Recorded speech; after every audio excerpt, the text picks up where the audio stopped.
जय माता दी दोस्तों। माई से प्रार्थना बाकी रौरा लोग स्वस्थ और प्रसन्न रही। आज हम फिर रौरा लोग के बीच आ गइल बानी। आज तो हम मनोरंजक कहानी लेकर नहीं आई, लेकिन माई के दिन बा तो माई के कहानी लेके आइल बानी। दुर्गा सप्तशती पाठ के पहला अध्याय के कुछ सारांश लेके आइल बानी अपन भोजपुरी भाषा में। अगर अच्छा लगी तो सब्सक्राइब और लाइक करब और अधिक से अधिक शेयर भी कर दे। तो आई आज दुर्गा सप्तशती के पहला अध्याय के कुछ सारांश रौरा लोग के बीच रखा तानी। दुर्गा सप्तशती मार्कंडेय पुराण के 700 श्लोक से लेल गईल बा। दुर्गा सप्तशती 700 श्लोक के संग्रह बा और उन 700 श्लोक के 13 अध्याय में बांटल गईल बा। सप्तशती के 700 श्लोक में से पहला अध्याय में 104 श्लोक आवेला। तो आई इ 104 अध्याय के हम भोजपुरी में आपन भाषा में बतावे के कोशिश करतानी। पहला अध्याय में भगवती महामाया के प्रभाव से के प्रकार सब मनुष्य मोह माया और संसार के बंधन में फंस जालन ई बतावल गईल बा। साथ ही साथ देवी भगवती के महिमा और मधुकैटभ राक्षस के संहार के बारे में भी कुछ वर्णन बा।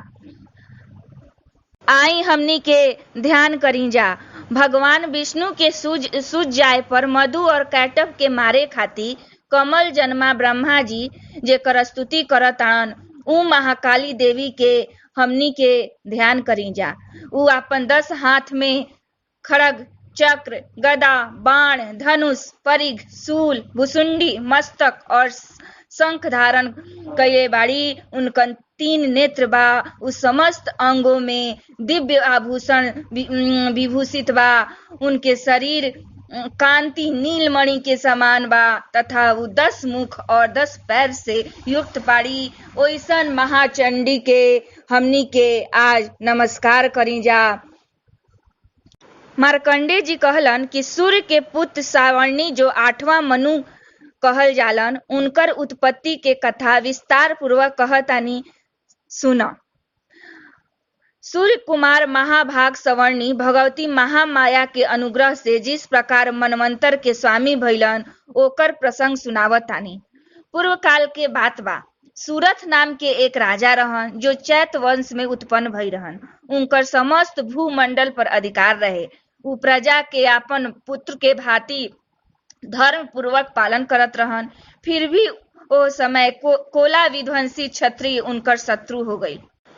राजा सूरथ के दंड नीति बड़ी प्रबल रहे। उनकर शत्रु के साथ संग्राम भइल। ओ संग्राम में कोला विध्वंसी के संख्या तो कम रहे, तबो राजा सूरथ युद्ध में हार गइलन।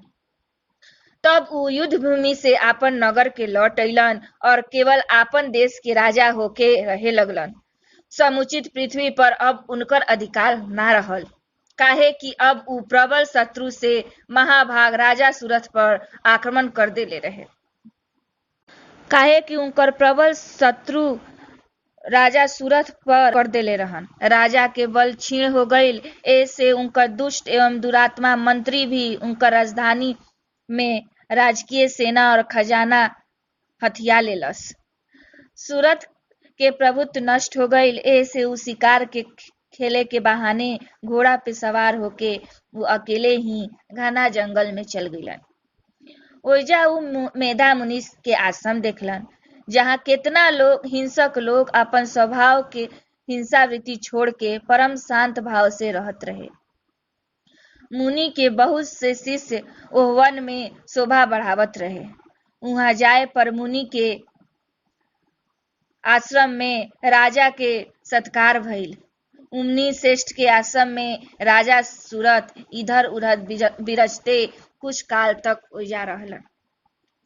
फिर ममता उनका प्रति घेर लेलस। उ आश्रम से एह प्रकार चिंता करे लगलन कि पूर्व काल में हमार पूर्वज जेकर पालन कैलन उ नगर आज हमार ना रहल। पता ना हमार दुराचारी मंत्रीगण ओकर धर्म पूर्वक रक्षा करत भी होइहन कि ना। जो सदा मद के वर्षा करे वाला और सूरवीर रहे उ हमार प्रधान हाथी अब शत्रु के अधीन होके न जाने कौन भोग भोगत हुई। जो लोग हमार कृपा से धन और भोजन पावत रहे सदा हमरा पीछे पीछे चलत रहे अब निश्चय ही अब दोसर राजा के अनुसरण करत हुई। कष्ट से जमा कईल हमार खजाना अब उ सब दुराचारी दुष्ट सब हमार खजाना खाली कर देले हुई सन। यह सब चिंता राजा सूरत के सतावत रहे। एक दिन उ मेधा मुनि के आश्रम के निकट एक वैश्य के देखलन तो पूछलन कि भाई तू के हव, एजा का कारण से आइल बड़। तब और तहरा के देख के तो लागता कि तू बहुत चिंतित बाड़। राजा सूरत के ई प्रेम पूर्वक कहला पर वैश्य विनीत भाव से उनका के प्रणाम कैलस और कहलस कि राजा हम धनियों के कुल में उत्पन्न एक वैश्य बानी। हमार नाम समाधि है। हमार दुष्ट मेहरानू और बेटा धन के लोभ से हमरा के घर से बाहर निकाल देलस। ए समय धन मेहरानू और बेटा से वंचित भानी। हमार विश्वसनीय रिश्तेदार भी हमार धन लेके हमरा के दूर कर देलन। ए से दुखी होके हम वन में आ गइल बानी। यहाँ रह के हम ई नहीं जानत कि हमार पुत्र और स्त्री और रिश्तेदार कुशल भी बाणन की ना। ए समय उ घर में कैसे रहताड़न, उनका कोई कष्ट तो नहीं खे। हमार पुत्र सदाचारी बा या दुराचारी ई भी हमरा पता नहीं खे। तब राजा पूछलन कि जवन लोभी मेहरानू और बेटा तहरा के धन से बाहर कर देलस और घर से निकाल देलस ओकरा बारे में तू इतना काहे चिंता करत तारा, तहरा इतना प्रेम काहे बा। तब वैसे बोललस कि राउर बात तो ई कहल ठीक बा। जवन लोभी रिश्तेदार और मेहरानू बेटा हमरा के घर से निकाल देलस ओकरा प्रति हमरा स्नेह के विचार काहे आवता, परंतु का करी हमार मन निष्ठुर ना हो सके। जे धन के लोभ में पड़ के पिता के प्रति स्नेह, पति के प्रति प्रेम तथा आत्मीय जन के प्रति अनुराग के तिलांजलि देलस, हमरा के घर से निकाल देलस, ओकरा प्रति हमरा हृदय में इतना स्नेह काहे बा ई हम भी नहीं जान पावत। मार्कंडेय जी कहलन कि राजा सूरत और समाधि नामक वैश्य दोनों साथे साथे मेधा मुनि के सेवा में उपस्थित भइलन और उनका के प्रणाम करके उनके सामने बैठ गइलन। तत्पश्चात वैश्य और राजा उनका से वार्तालाप आरंभ कैलन। राजा कहलन कि भगवान हम रउरा से एगो बात पूछल चाहतानी। हमार चित्त हमरा अधीन न होखे के कारण हम बहुत दुखी बानी। जो राज्य हमरा हाथ से चल गईल ओकर ममता हमरा अंदर से जात नहीं खे। ई जानते हुए कि अब उ हमार ना रहल अज्ञानी के भांति हमरा ओकरा खातिर दुख होता। ई काहे? इधर वैश्य भी घर से अपना अपमानित होकर आइल बा और एकरा अपन पुत्र और पत्नी के प्रति प्रेम बा उ छोड़त नहीं खे। ई काहे? विवेक शून्य पुरुष के भांति हमरा में और ई वैश्य में भी ई प्रेम काहे बा? काहे हमनी के ई प्रेम सतावता? काहे हमनी के एकरा से दूर नहीं हो पावत? तब ऋषि बोलन कि महाभाग विषय मार्ग के ज्ञान सब जीव के होला। एह प्रकार विषय में सब के लिए अलग अलग होला। कुछ प्राणी दिन में ना देखेलन और कुछ रात में ना देखेलन तथा कुछ जीव ऐसन बाड़न जो दिन और रात दोनों बराबर ही देखेलन। ई ठीक बा कि मनुष्य समझदार होलन किंतु केवल उहे ऐसे ना होला। पशु पक्षी मृग आदि सब प्राणी समझदार होलन। मनुष्य के समझ भी वैसने बा जैसे कि मृग और पशु पक्षी के भी आपन बच्चा से प्रेम होला। समझ होए पर ई पक्षी के त देख, ई स्वयं भूखे रह के भी आपन चोच में कितना चाव से अन्न के दाना ले आवेले और आपन बच्चा के देवेले। नरेश, का तू नइखा देखत कि ई मनुष्य समझदार होते हुए भी लोभवश आपन कईल उपकार के बदला पावे खातिर पुत्र के अभिलाषा करेला। ई सब समझ के कमी नइखे, ई त संसार के स्थिति अर्थात जन्म मरण के परंपरा बनाए रखे वाली भगवती माया के प्रभाव में सब लोग पड़ल बा। ऐसे एमे आश्चर्य करे के कोई बात नइखे। जगदीश्वर भगवान विष्णु के योग निद्रा रूपा जो भगवती महामाया बाड़ी, उनके से यह जग मोहित भइल बा। उ भगवती महादेवी ज्ञानियों के चित्त के बलपूर्वक खींच के मोह में डाल देवेली। उहे संपूर्ण चराचर जगत के सृष्टि करेली तथा उ प्रसन्न होखे पे मनुष्य के मुक्ति खातिर वरदान देवेली। उहे पराविद्या, संसार बंधन और मोक्ष के हेतुभूता सनातन देवी तथा संपूर्ण ईश्वर के भी अधीश्वरी बाड़ी। राजा पूछलन, भगवान, जेकरा के रउरा महामाया कहतानी उ देवी के बा? उनका चरित्र का कौन कौन बा? उ के बाड़ी? हम रउरा मुंह से आज सुनल चाहतानी, रउरा हमरा के बताई। त ऋषि कहलन कि राजन, वास्तव में तो उ देवी नित्य स्वरूपा बाड़ी। संपूर्ण जगत उनके रूप बा। उ तो समस्त विश्व में व्याप्त बाड़ी। उ कई प्रकार के अनेक रूप में प्रकट होली। उ हमरा से सुना। उ नित्य और अजन्मा बाड़ी तथा देवता पर जब जब संकट आइल बा त उनकर बचाव खातिर अनेक रूप में प्रकट बाड़ी होली और जे रूप में उ प्रकट होली वही रूप में संपूर्ण विश्व उनका के जानेला। प्रलय के अंत में संपूर्ण जगत जल में डूबा रहे। सबके भगवान विष्णु शेषनाग के सैया बिछाकर योग निद्रा में आश्रय ले शयन करत रहन। ओह समय उनकर कान के मैल से दू भयंकर असुर उत्पन्न भइलन, जेकर नाम रहे मधु और कैटव। उ दोनों असुर ब्रह्मा जी के वध करे चलन।